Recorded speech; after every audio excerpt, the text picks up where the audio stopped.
નમસ્કાર વિદ્યાર્થી મિત્રો. તો રેલવેમાં કહેવાય ને કે ભરતીનો થોડો દોર ચાલુ થયો છે. કેલેન્ડર પ્રમાણે ભરતીઓ આવવા માંડી છે અને હાલમાં ગ્રેજ્યુએશન અને એનટીપીસી ગ્રેજ્યુએટ લેવલ અને અંડર ગ્રેજ્યુએટ લેવલ એટલે કે 12 પાસ અને ગ્રેજ્યુએટ બંનેના ફોર્મ ફિલિંગ ચાલુ છે. આની ઓફિશિયલ નોટિફિકેશન એ તમને હિન્દી ઇંગ્લિશ બંનેમાં અવેલેબલ છે. એમાં સિલેબસ આપી દીધો છે. તો આ સિલેબસમાં આપણે વાત કરીએ તો કે મેથેમેટિક્સ એટલે કે ગણિતના તમારે કયા ચેપ્ટર કરવાના છે એના માટે જો આ સેશન હું તમારા માટે લઈને આવ્યો છું. એમાં તમને ઇંગ્લિશ અથવા હિન્દીમાં મળશે, પણ અહીંયા ગુજરાતીમાં તમારે કયા ટોપિક કરવાના છે, કયા ચેપ્ટર કરવાના છે એના માટે અને તૈયારી કઈ રીતના કરવી છે એના માટે જ આપણે આ સેશન સ્પેશિયલી તમારા માટે લઈને આવ્યો છું. આપણે વાત કરીએ તો કે આ જે 12 પાસ ઉપર ભરતી છે એના ફોર્મ ફિલિંગ અત્યારે ચાલુ છે. આ અંડર ગ્રેજ્યુએટ 12 પાસ ભરતી 2025 છે. હવે આમાં તો કે 3058 જગ્યાઓ છે, જેમાં આપણા ઝોનમાં તો કે અમદાવાદમાં 153 જગ્યાઓ છે. તમે ગમે તે ઝોનમાં ભરી શકો.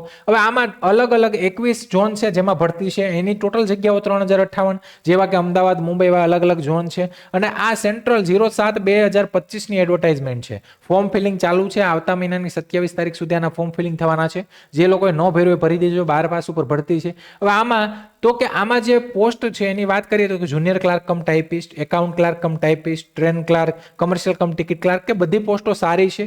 ફ્યુચરના લેવલથી પણ સારી છે ને અત્યારે પણ સારી છે. 8મો પગાર પંચ પણ એના અપ્રુવલ આવી ગયું છે, એટલે પગાર ધોરણ પણ સારું છે. તો બધા રીતે સારી છે. રેલવેની જોબ છે, પરફેક્ટ જોબ છે. તો તમારે એના માટે એક સારી ઓપોર્ચ્યુનિટી છે. હવે આની પરીક્ષાનું માળખું આપણે બધા જાણીએ છીએ કે આમાં જે પરીક્ષા છે ઓનલાઈન તમારી લેવાશે, કોમ્પ્યુટર બેઝડ ટેસ્ટ હશે.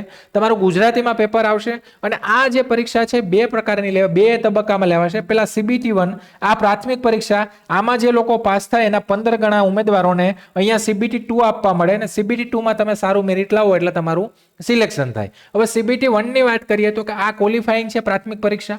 90 મિનિટનો તમને સમય મળે છે. 100 પ્રશ્ન તમારે એટેમ્પ કરવાના છે અને કુલ ગુણ કેટલા છે? 100 છે. નેગેટિવ માર્કિંગ પણ 1/3 રહેશે. આમાં 3 વિષયો કરવાના છે: ગણિત, રીઝનિંગ અને જીકે. હવે આમાં આ પરીક્ષા પાસ કરો એટલે તમારી CBT2 આવી. ફરક શું થયો કે અહીંયા 90 મિનિટ જ રહેશે પણ પ્રશ્નો 120 થઈ જશે. અહીંયા પણ 3 એના જ વિષયો રહેશે. નેગેટિવ માર્કિંગ પણ અહીંયા 1/3 રહેશે. હવે આમાં તો કે 3 વિષયો જે છે કયા છે તો કે CBT1 અને CBT2 બંનેમાં સિલેબસ સેમ છે, વિષયો સેમ છે. વિષયો તો કે તમારે સામાન્ય જ્ઞાન, જીકે, ગણિત, તર્ક શક્તિ અને વિચાર શક્તિ એટલે કે રીઝનિંગ, આ 3 વિષયો કરવાના છે. 3 વિષયની તમારે તૈયારી કરવાની છે અને પદ્ધતિ છે. એમાં તો કે ગણિતનો સિલેબસ કયો છે એના માટે જ આ તમારું સેશન છે. ગણિતના સિલેબસની વાત કરીએ આપણે તો કે ગણિતના જે ચેપ્ટર છે એમાં તમારે એક તો સંખ્યા પ્રણાલી, સંખ્યા પદ્ધતિ છે એ કરવાનું છે. સાથે દશાંશ અને અણુભિન્ન અથવા અપૂર્ણાંક, ડેસિમલ અને ફ્રેક્શન એ કરવાનું છે. લસા ગુસા એ ચેપ્ટર તમારે કરવાનું છે. પ્રમાણ અને અનુપાત એટલે કે રેશિયો અને પ્રપોર્શન એ ચેપ્ટર તમારે કરવાનું છે.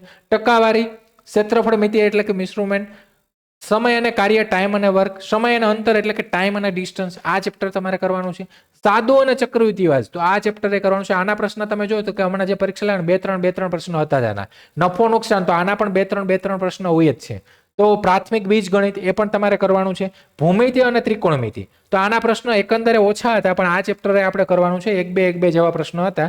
પ્રાથમિક આંકડાશાસ્ત્ર તો કે અહીંયા આંકડાશાસ્ત્રના પ્રશ્નો પણ આ લોકો પૂછી લે છે. જેમ કે મધ્યક, મધ્યસ્થ, બહુલકના પ્રશ્નો છે એ હતા તો એ પણ 1-2 પ્રશ્નો દરેક શિફ્ટમાં હતા. અને અહીંયા ETC પણ કીધું છે આ લોકોએ. એટલે એનો મતલબ કે આના વગરનું પણ કંઈ પણ એ લોકો ગણિતમાંથી ક્યાંય ને ક્યાંય કંઈ પૂછી શકે, પણ મેક્સિમમ મેજોરિટી આ ચેપ્ટરમાંથી જ તમારા પ્રશ્ન આવશે. તો તમારે આ ચેપ્ટર કરવાના છે. હવે આ જે પરીક્ષા છે અત્યારે ફોર્મ ફિલિંગ થાય, આવતા મહિનાની 27 તારીખે ફોર્મ ફિલિંગ કમ્પ્લીટ થશે. તો અરાઉન્ડ પરીક્ષા તમે ચાલો કે મિનિમમ તને 3 મહિના જેવો તો તમને ટાઈમ મળશે. તો 3 મહિના એટલે કે સચોટ આપણે 90 દિવસના આયોજન સાથે ચાલવાનું છે. 90 દિવસમાં તમારે આ જે લક્ષ્ય આપણું એ છે કે 90 દિવસમાં તમારે પહેલા સિલેબસ કમ્પ્લીટ કરી દેવાનો છે. પછી 90 દિવસ પછી ભલે એક્ઝામ લંબાઈ તો આપણે રિવિઝન ચાલુ રાખવાનું છે. આનું તો કે તમારે પહેલા જે મહિનો છે એમાં તમારે મૂળભૂત વિષયો એટલે કે તમારે બેઝિક્સ કરવાનું છે. બેઝિક તો કે તમારે જે ચેપ્ટર પેલું નંબર સિસ્ટમ એની પહેલા પણ ભાગુસભા, તમને ગણતરી, ગુણાકાર, ભાગાકાર, સરવાળા, પછી સાથે નંબર સિસ્ટમ, પછી એવરેજ, રેશિયો અને પ્રપોર્શન, સાથે પર્સન્ટેજ, આ એવા ચેપ્ટર છે કે આ તમને ઇઝીલી તમે સમજી શકો અને આમાં તમે સ્કોર સારો કરી શકો. આમાં તમારો માર્ક ક્યાંય તૂટે નહીં. એના પછી બીજા મહિનામાં તો એમાં તમારે મધ્યમ સ્તર કે જો મોડરેટ લેવલના ચેપ્ટર છે એ કરવાના છે. જેવા કે simple interest, compound interest, profit and loss, time and work એવા ચેપ્ટર કરવાના છે. છેલ્લે તો કે ત્રીજા મહિનામાં તમારે શું કરવાનું છે તો કે ઉન્નત અભ્યાસ અને ટેસ્ટ. તો કે તમારે ટેસ્ટ આપવાનું ચાલુ કરી દેવાનું છે કેમ કે તમે મેક્સિમમ ચેપ્ટર કરી નાખ્યા હશે. તો ટેસ્ટ અને તમારે જે થોડા હાઈ લેવલના ચેપ્ટર છે એ કરવાના છે. કયા તો કે ટાઈમ અને ડિસ્ટન્સ, જીઓમેટ્રી છે, ડેટા ઇન્ટરપ્રિટેશન છે. તો એવા નવા ચેપ્ટર છે તમારે ક્યારે કરવાના છે? 3જા મહિનામાં.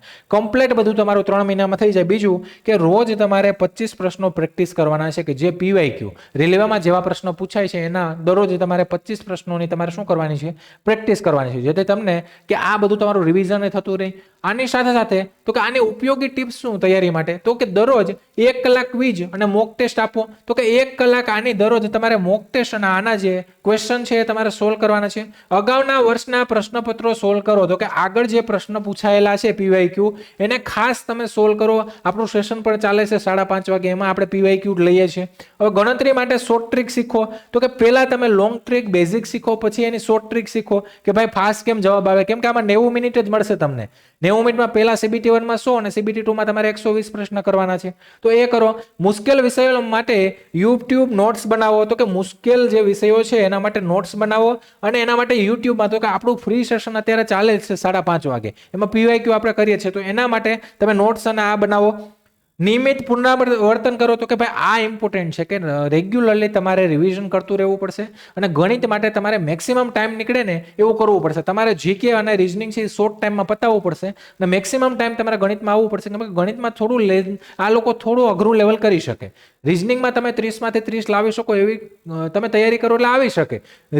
GKમાં તો કે આપણે જે વાંચ્યું એમાંથી આવ્યું એટલે તમે વાંચ્યું, તમને આવડતો હશે, તમે ડાયરેક્ટ ટીક કરશો. 40 પ્રશ્નો ચેક કરવામાં તમને કઈ સમય નહીં લાગે. CBT 1 માં, CBT 2 માં 50 પ્રશ્ન છે GK ના.